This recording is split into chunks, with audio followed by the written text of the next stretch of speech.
Welcome students to online classes of mathematics for class 8. In this video we are going to study chapter number 13, which is direct and inverse proportions of NCERT textbook, and we will be looking at the exercise 7.1. This one is the session number 1 for this particular chapter. Myself Deepak Gautam, DT Mathematics in Kendriya Vidyalaya Sangathan. So let's start with our today's class. The chapter number 13, direct and indirect inverse proportion, is divided into total 3 subtopics, out of which we are going to study the first 2 subtopics in this session and the third one in the next session. Okay, so let's start with the introduction part. First, let's understand what do we mean by the direct and indirect proportion. Okay, so in our day-to-day life we come across various situations like where the two quantities we have which are interrelated. That means the variation in one quantity will bring the subsequent variation in the other quantity also. Okay, for example, if we buy a book which costs us 20 rupees, okay, so that means if we buy one book whose price is, let's say, 20 rupees, then the total money that we have to pay is 1 into 20, that is total is rupees 20 we have to pay. Okay, so if we wish to buy the 5 books of the same type, that is if we increase the number of books from 1 to 5, okay, if the rate of the book is same, okay, now the total money that we have to pay is 5 into 20, that is rupees 100. Okay, now you can see from here, as the number of books is increased from 1 to 5, the total cost will also increase from 20 to 100. Okay, or you can see this in the reverse manner. Suppose if you buy the 5 book for which we are paying 100 rupees, okay, so as we decrease the number of books from 5 to 1, okay, as we decrease the number of books, then the cost that we have to pay will also decrease from 100 to 20.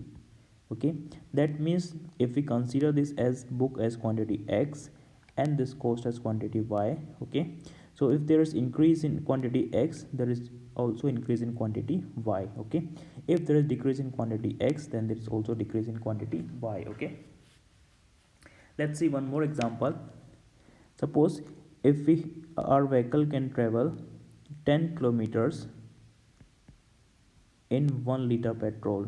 Okay, so if we increase the quantity of petrol from 1 to, let's say, 7 liters, okay, so earlier this vehicle is traveling 10 kilometers in 1 liter of petrol. Okay, so if the number of liters of petrol is increased from 1 to 7, then the distance that vehicle can travel will also increase to 70 kilometer. Okay, again, if we consider this distance as X and quantity of petrol as Y, you can see increase in X, that is distance. If we increase the distance travel, then for that we need the more quantity of petrol. Okay, in similar way, if we decrease the quantity of petrol from 7 to 1, the distance which we can travel will also decrease from 70 to 10. Okay, so all the situation where the increase in one quantity will also increase the other, or the decrease in the one quantity will also increase the other quantity, all such relations are called direct proportions. Okay, so let's see its definition.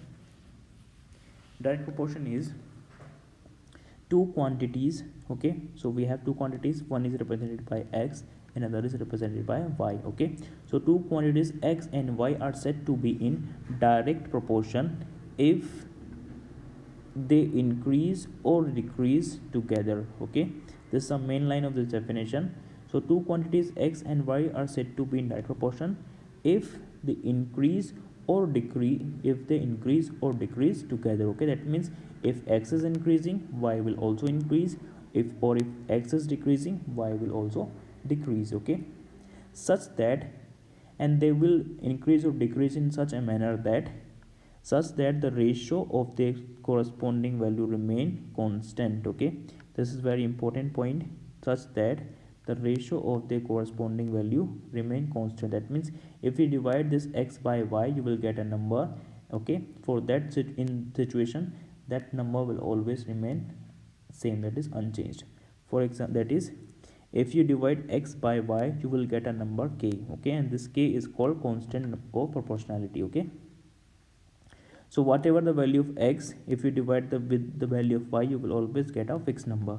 So this relation is called direct proportion. Okay, and we can represent this by x equals to ky. Okay, that is, if we have y1 and y2, which are the value of y corresponding to the values of x1 and x2 of x. Okay, so we have two values of y1 and y2, and two value of x1 and x2. If we divide x1 by x2, and if we divide y1 by y2, we'll get a number which is equal. Okay, so that means the ratio of both x1 and y1, x1 x2 and y1 y2 will remain same, that is k. Okay, this is the called the direct proportion. Okay, so you will understand this better when we do the sum question. Okay, so let's move to the exercise 8.1.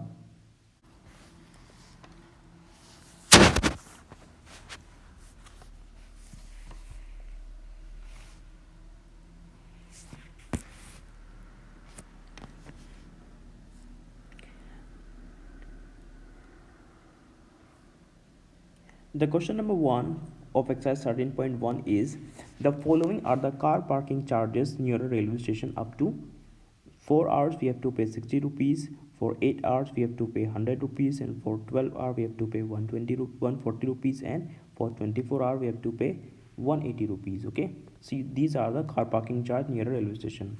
What we have to do is, we have to check if the parking charges are in direct proportion, okay, to the parking time. So we are given the time and we are given the cost. We have to check if they are in direct proportion. Okay, we'll do that by finding the ratio of the time and the money.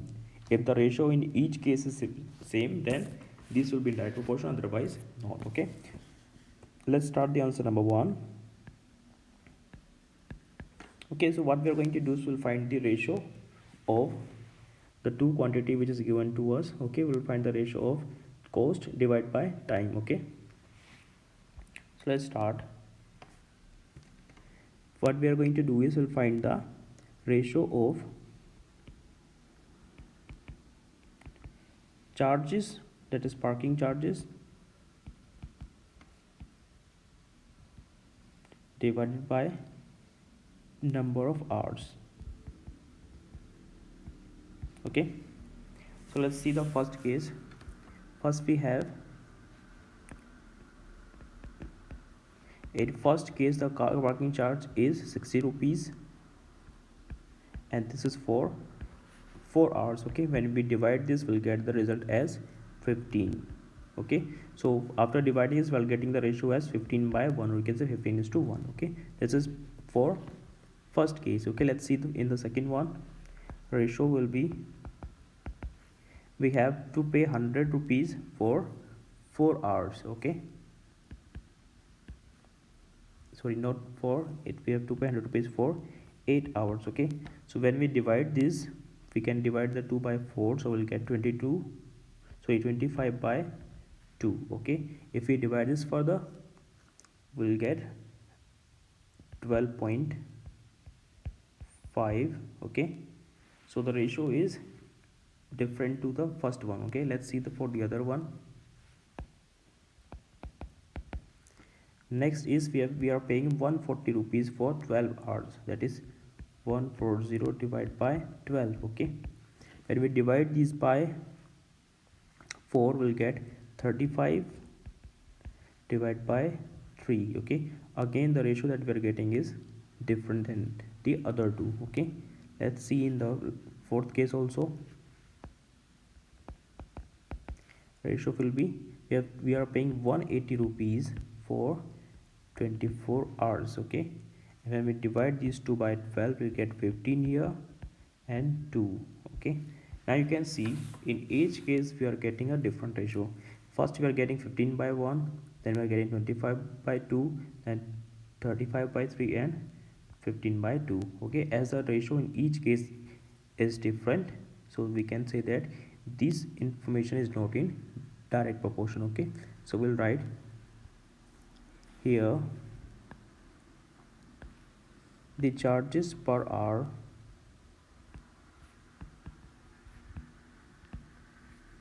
is not same. Okay, so what we have noticed, the charges per hour is not same, so we can say hence the parking charges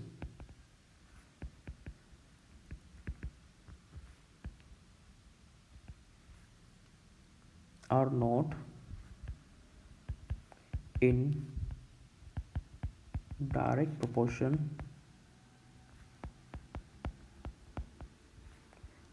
to the parking time.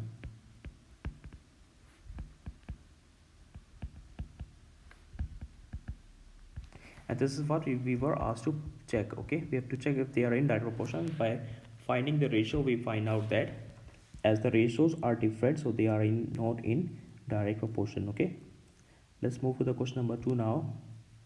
Question number 2 is, a mixture of paint is prepared by mixing one part of red pigment. Okay, red pigment means we have the red color. Okay, with 8 parts of base. So we are mixing one part of red pigment with 8 part of base. Okay, in the following table find out the part of base that need to be added. Okay, that is for one part of pigment we are adding 8 parts of base. Then we have to find how many part of base we need to add for 4 parts of red pigment, 7 parts, 12 part and 20 parts. Okay, so let's start the answer number 2. As the information is already given in tabular form, otherwise we are going to write this in the tabular form. Okay, so now you can see as the number of part of red pigment will increase, the number of base required for this will also increase. So we'll write this is the case of direct proportion. Okay, because as the one quantity is increasing, the other one is also increasing. Okay, considering all this as x and this as 1, so we can say this is x1, x2, x3, x4 and x5. Similarly we have y1, y2, y3, y4 and y5. Okay, so let's write as this is the case of direct proportion, therefore we can use the relation of direct proportion. That is, so first you have to read the question. From the question you have to identify whether it's a case of direct proportion or inverse proportion. Okay, in this case you find out that as the red pigment will increase, the number of parts of base required will also increase. That means they are in direct proportion. Okay, you have to mention that in every question whether it's a direct proportion or inverse proportion, like we have mentioned here. As this is the case of the direct proportion, so we can use the relation of direct proportion, which is we have x1 by y1 will be equals to x2 and y2. Okay, from here x1 is 1, y1 is 8, as we are taking this first row as x's and y row as the y. Okay, second row as y. So we have x2 as 4 and y2 we have to calculate.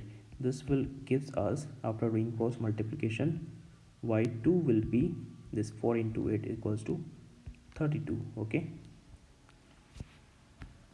so we have represented them by using the relation of direct proportion. By solving that we find out that y2 is equals to 32. We can write that in the table also, that y2 is 32. Okay, now let's see for the other one again. And now we're taking x1 y1 will be equals to x3 and y3. As I told you in the definition, if the quantities are in direct proportion, the ratio will remain constant. Okay, so the ratio of x1 and y1 will also be equals to the ratio of x3 and y3. Okay, so y1 and x1 and y1 is 8 and 1, and x3 is 7, and y3 we have to calculate. Okay, so again by doing cross multiplication, that is multiplying these as like this, so we'll get y3 equals to 8 into 7 is 56. So the value of y2 is 56. We can write that here. Okay, moving to the next one. Now we have x1 by y1 will also be equals to x4 by y4. Okay, so x1 we are going to write that in the next line. X1 is 1, y1 is 8, x4 is 12, and y4 we have to calculate. Again by doing the cross multiplication, you will get y4 is equals to 8 into 12 is 96. Okay, so that's the value of y for 96. Okay, let's see for the next one now. The ratio of x1 and y1 will also be equals to x5 and y5 as they are in direct proportion. So x1 is 1, y1 is 8, x5 is 20, and y5 we have to calculate. So after again doing cross multiplication, y5 will be 8 into 20, that is 160. Okay, so the value of y5 is 160. Okay, so we got all the corresponding values of y for the given value of x. Okay, as they are in direct proportion, so we simply can use this relation that x1 and y1, ratio of x1 and y1 will be equals to the ratio of its corresponding values. Okay, so that's the solution for this question number 2. Okay, you can write all the solution in the table and that will complete the table, and that's the will be the answer for question number 2. Okay, now moving to the next one. Question number 3 is in question number 2 above. Okay, in the previous question, if one part of red pigment is required 70 ml of base. Okay, so one part of red pigment required 75 ml of base. How much red pigment should be mixed with 1800 ml of base? Okay, so from this above question we have certain information. Okay, let's write that here. This is answer number 3. Okay, we'll write again the given information of question number 3 in the tabular form. So what we are given that for first we'll write parts of red pigment,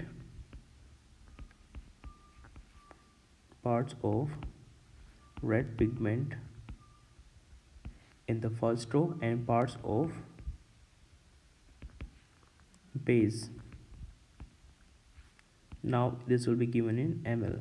Okay, earlier we have only number, now we are given this in the ml. Okay, so what we have is for one part of red pigment we required 75 ml of base. Okay, now we have to find out for 1800 ml of base, that is 1800 ml of base, how many parts of red pigments are required. Okay, you can write this in that form of a table like this. Okay,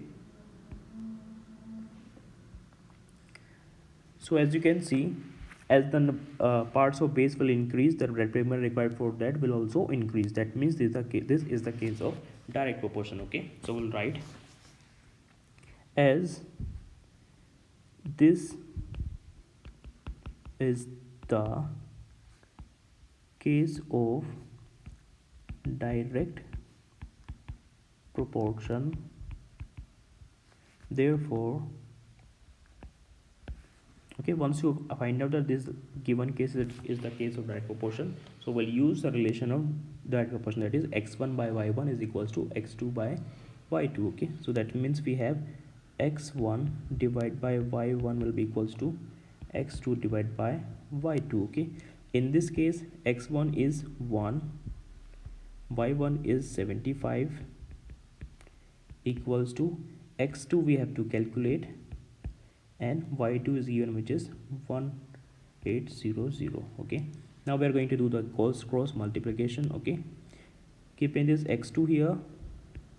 Okay, this 18 will come multiplied to 1, and then we have 75 in the denominator. Okay, so we have 800 divided by 75. Okay, now we have to divide these to find the value of x2. Okay, so after doing that, we can first divide the 2 by 25, so we'll get 3 here. Okay, and 25 sevens are 120, 175, then we have 5 will be carried, so this will be divided by 2. Okay, so it's 72 by 3 will give us 4. Okay, so the answer is hence, so okay, 72 divided by 3 will give us 24. Answer is hence we require 24 parts of red pigment. Parts of red pigment for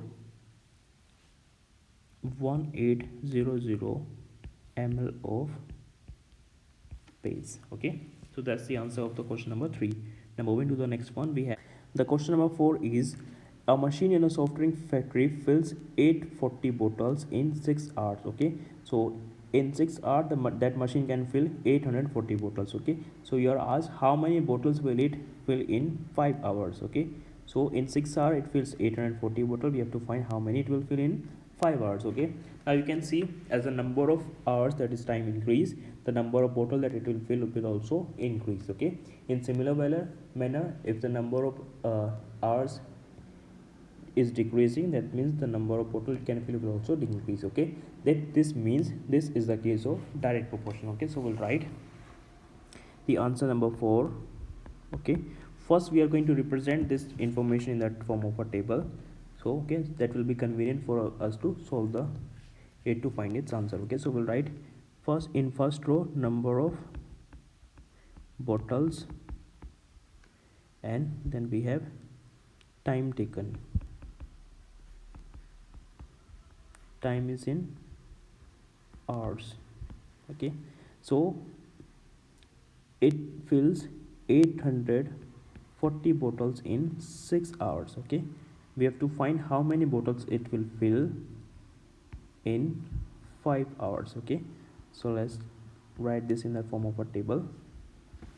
Now what we are going to do is, first we have to write as this is the case of direct proportion, therefore we can use the relation that is x1 divided by y1 will be equals to x2 divided by y2. As they are in direct proportion, that means that the ratio of x value of x and y will always remain constant. Okay, so x1 here is 840, y1 is 6 hour, while x2 we have to calculate and y2 is given as 5. Okay, that means this bottle fills 840 bottles in 6 hours. We have to find how many it will fill in 5 hours. Okay, so after doing the cross multiplication, we'll get x2 as, okay, after doing this cross multiplication, keeping this x2 here, this 5 will go to in multiplication with 840. Okay, so it will be 840 into 5 divided by 6. Now we have to solve this to find the value of x2. Okay, so this is, when you divide this 840 by 6, you will get 140. Then we have multiplied 5. Okay, so x2 will be equals to 140 into 5 is 700. Okay, so we'll write the answer. Hence the machine will fill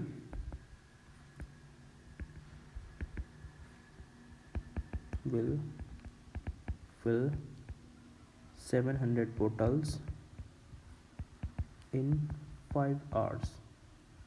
Okay, so that's the answer for question number 4. Now moving to the next one.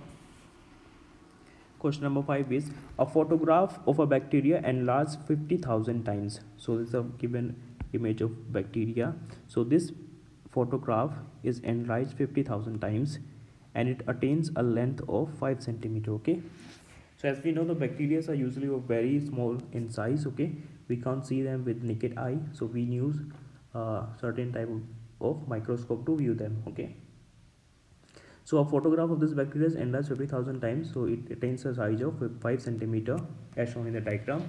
So what is its actual size, we have to calculate. Okay, so that means when it not multiplied 50,000 times, that means when it was only one time and enlarged, so that will give us its actual length. Okay, further you are asked if the photograph is enlarged 20,000 times only, what would be the enlarged length. Okay, so let's write the given information in the form of a table. This is answer number 5. Okay, Let's write first. In the first row we write uh, size of the bacteria and the number of time it is enlarged. Okay, so first is length of bacteria, okay, that is in centimeter, and number of times it is enlarged. Okay,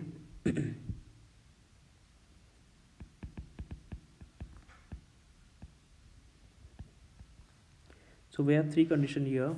First is the bacteria or the image is enlarged 50,000 times. Okay, so it attains a size of 5 centimeter. Okay, in next case we are asked to write its actual length. That means when the photograph is enlarged only one time. Okay, so that means here we'll to calculate the x2 here. Okay, then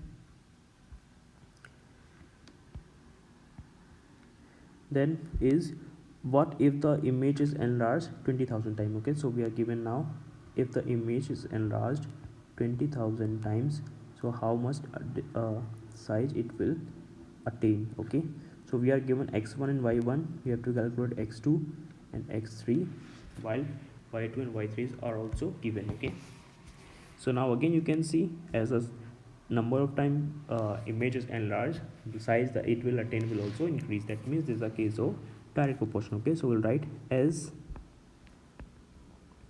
this is the case of direct proportion. Therefore again we can use the relation of direct proportion, that is x1 by y1 equals to x2 by y2. Okay, x1 is 5, y1 is 50,000 equals to x2 we have to calculate, and y2 is 1. Okay, now let's do the cross multiplication. By doing that we'll get the result as, let's write it here, keeping this x2 here, we'll get this 1 will be multiplied to 5, so it will remain again 5 by 50,000. Okay, so after solving this we'll get the result as 0.0001. okay, or we can write this as 10 raised to power minus 4.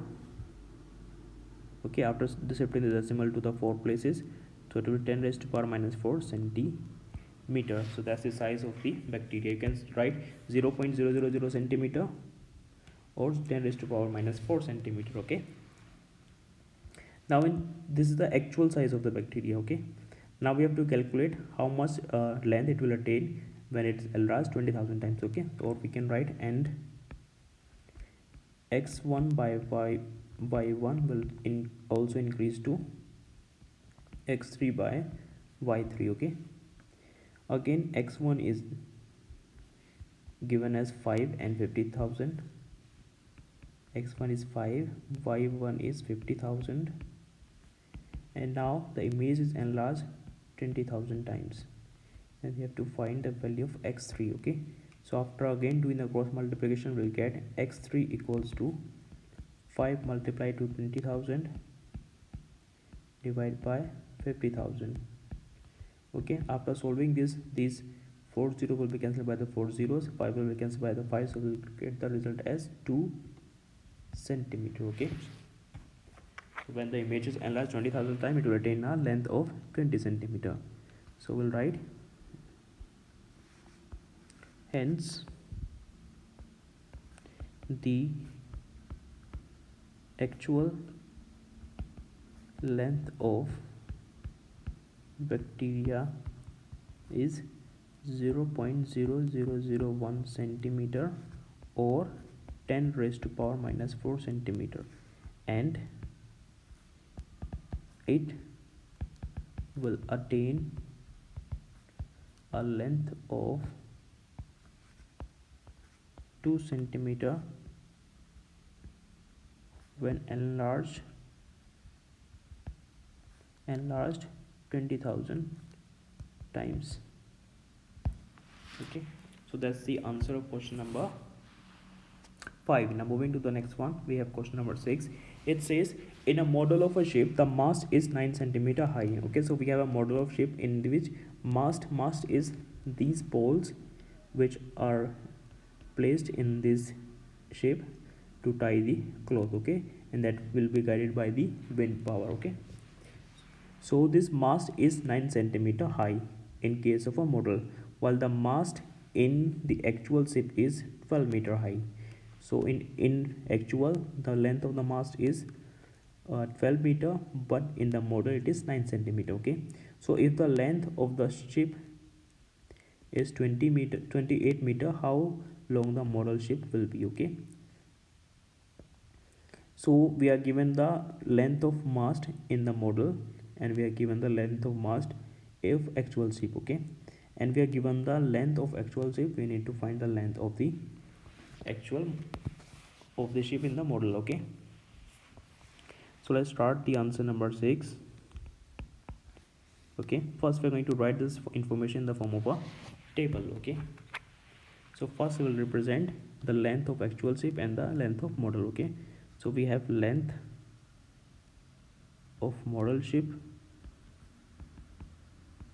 and this here will be right actual ship.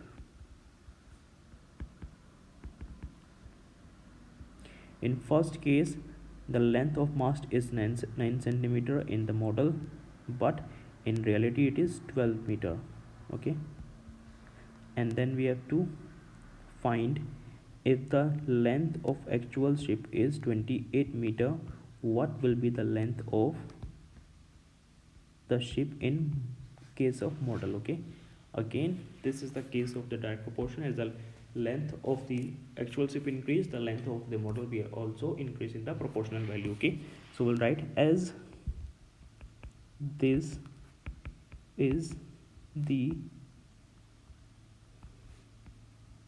case of direct proportion, therefore we can use the relation x1 by y1, x2 by y2. Okay, so whenever you find two quantities in direct proportion, you will always use this relation, that is x1 by y1 equals to x2 by y2. Okay, in this case x1 is 9 centimeter, y1 is 12 meter, x2 we have to calculate, and y2 is 28 meters. Okay, so after doing the cross multiplication we will get x equals to 9 centimeter into 28 meter divided by 12 meters. Okay, so this unit meter will be cancelled out,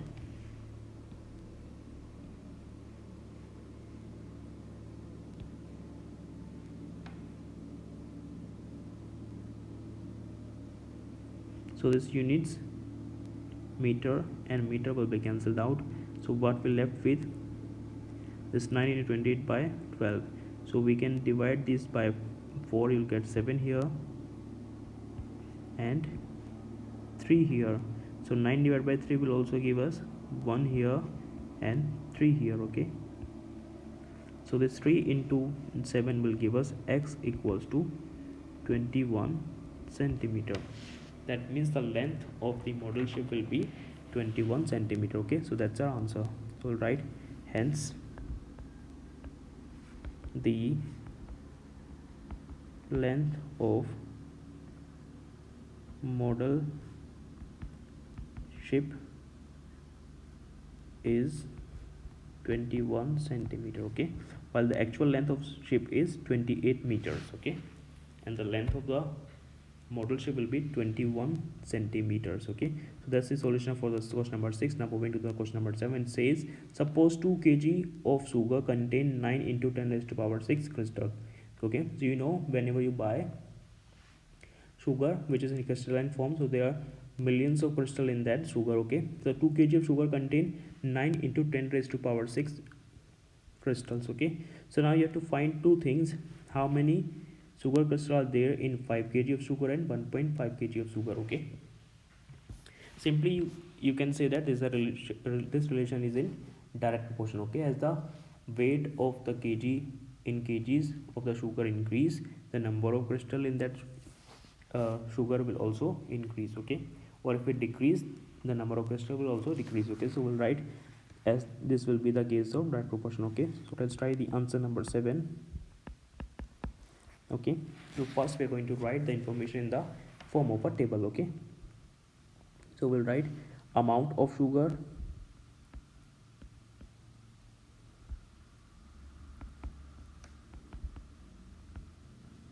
and that amount is in kg, and then we have number of crystals.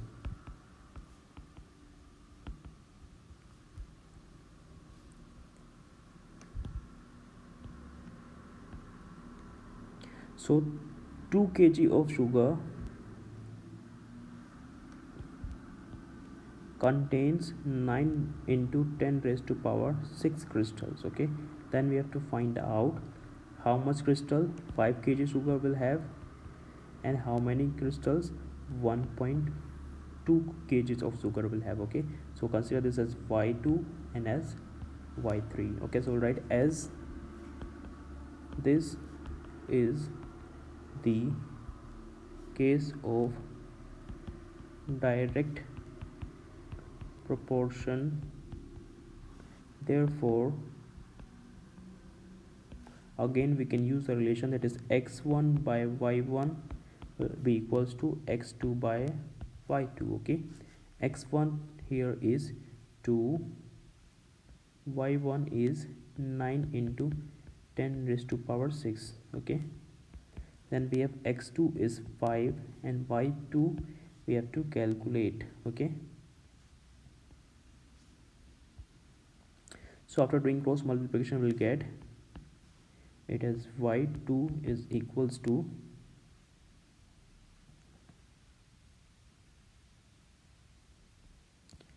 5 multiplied by 9 into 10 raised to power 6. Okay, divide by 2, and when you solve this you will get the result as y2 equals to, this 5 divided by 2 will get 2.5 into 9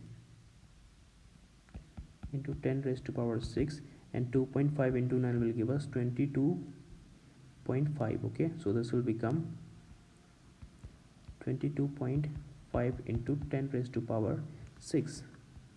Okay, again shifting this decimal to the one place to the left side will be 2.25 10 raised to power 7. Okay, so we can write hence the number of crystal 5 kg sugar have, number of crystal 5 kg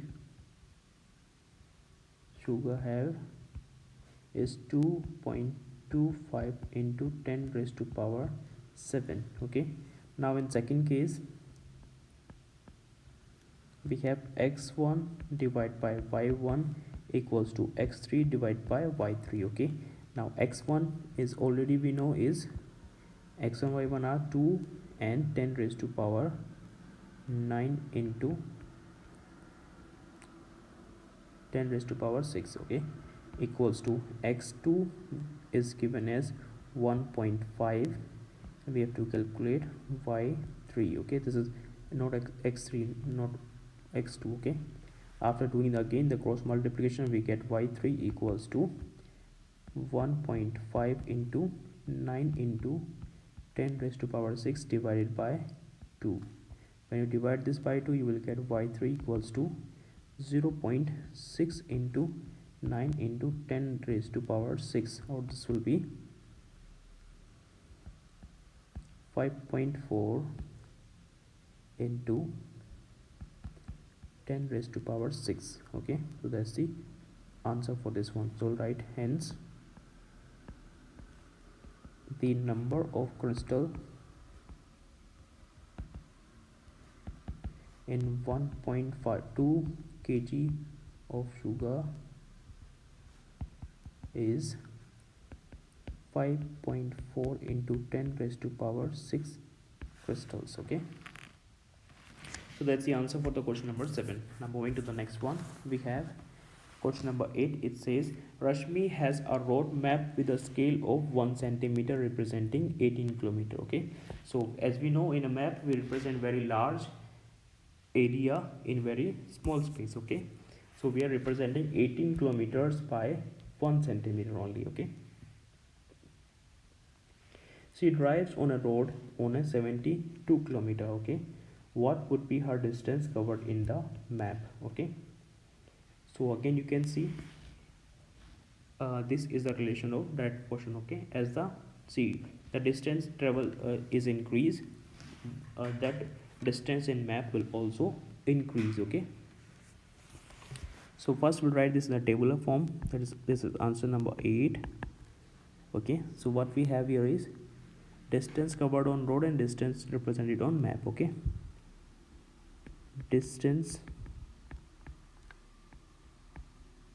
covered on road, and in second line we have distance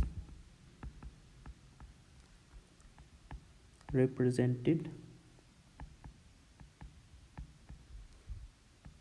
on map. Okay, so on map 1 centimeter represent 18 kilometers. Okay, now we have to find out if she travels 72 kilometers on road,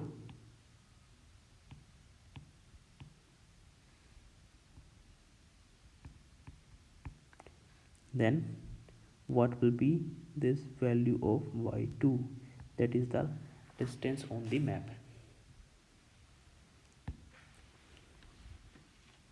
Let's write as this is the case of direct proportion, therefore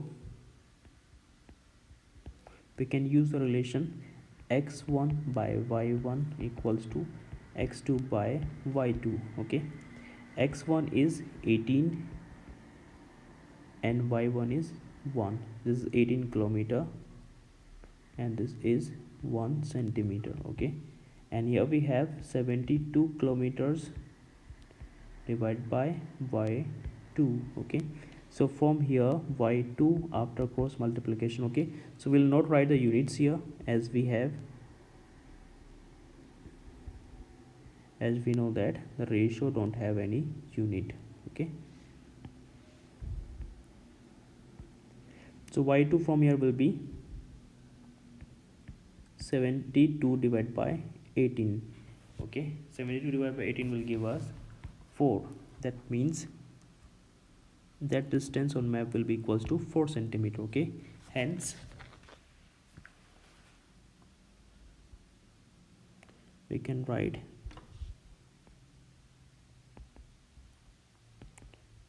the distance represented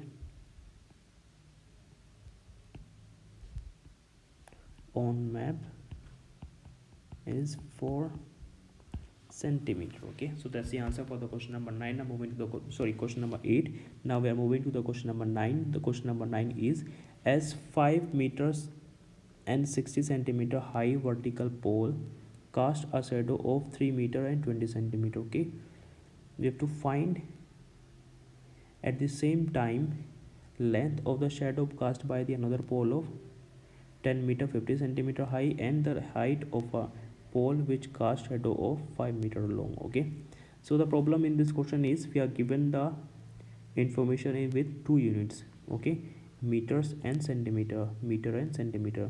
Okay, so what we are going to do is we convert all of them into either in meter or in centimeter. Okay, let's convert them into centimeter. Okay, as we know 1 meter is equals to 100 centimeter. Okay, so this will become, all we will convert these into centimeter. Okay, like we have this 5 meter and 60 centimeter will be changed to 5 meter is 500 centimeter plus 60 centimeter, so it will be 560 centimeter. Okay, so that's what we are going to do here. I'm going to write them directly. Let's first write them in the tabular form. This is answer number 9. Okay, so we have height of pole and length of shadow. First we have height of pole and length of shadow. Height of pole in first case is 5 meter and 60 centimeter. That will be 560 centimeter. Okay, and it is casting a shadow of 3 meter 20 centimeter long. That means 320 centimeter. And we have to calculate what will be the length of shadow cast by the another pole of 10 meter 50 centimeter. That means the length of the height of the pole will be 1050 centimeter. Okay, and how much length of the shadow it will cast, we have to calculate. That is phi 2. And in second case we have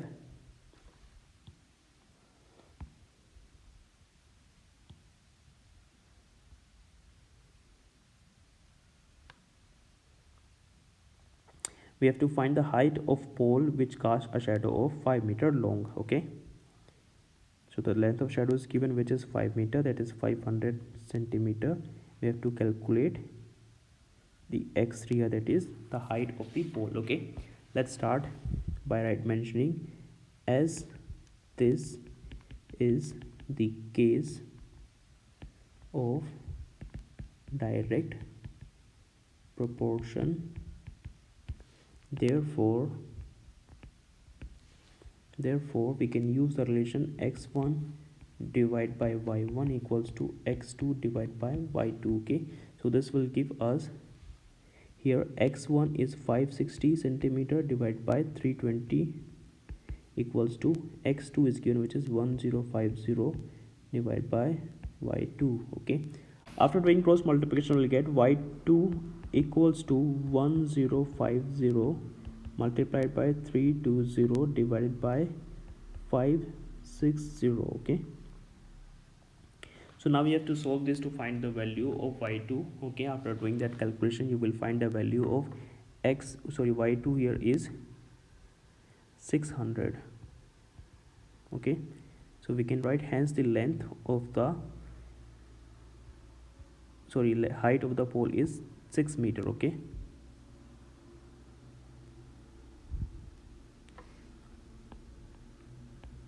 hence the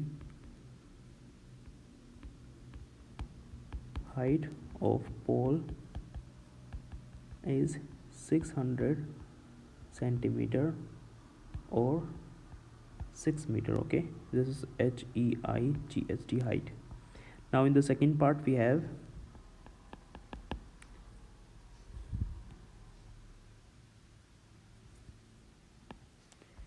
considering this as the part 1. We have x1 divided by y1 equals to x3 divided by y3. We have to calculate x3 here, while y3 is given 500. So we have this as 560 divided by 320. Okay, we have to calculate this x3 while y3 is 500. Okay, let's solve this by doing the cross multiplication. We will get 560 multiplied by 500 divided by 320. Okay, after solving this we'll get the answer as 875 centimeters. Okay, so right, hence the length of shadow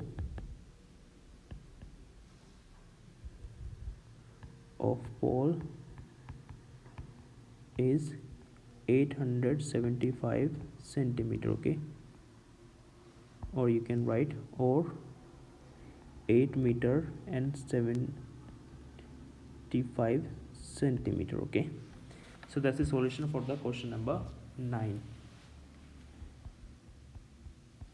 Now moving to the next and the last question of this exercise, we have a lorry truck travels 14 km in 25 minutes. If the speed remains the same, how far it can travel in 5 hours? Okay, it goes 14 km in 25 minutes. Now we have to calculate how much distance it will travel in 5 hours. Okay, Again the problem here is first time is given in meter and the second time is given in 5 hours. Okay, so we have to make them equal, either both in minutes or both in hours. Okay, so what we're going to do is we'll change this 5 hours into minutes, okay, by multiplying it by 60. So 5 into 60 will give me 300 minutes. Okay, so let's try this in the tabular form.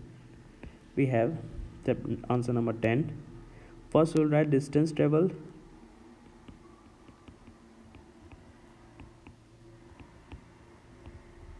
and in second we'll write time. Distance is in kilometer and time will take in minutes. Okay,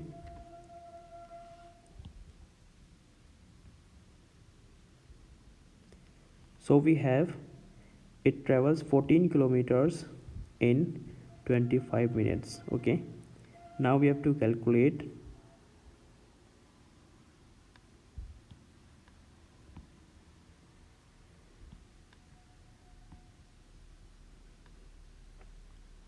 how much it will travel in 5 hours, that is 300 minutes. Okay, so we have to calculate this x2 here.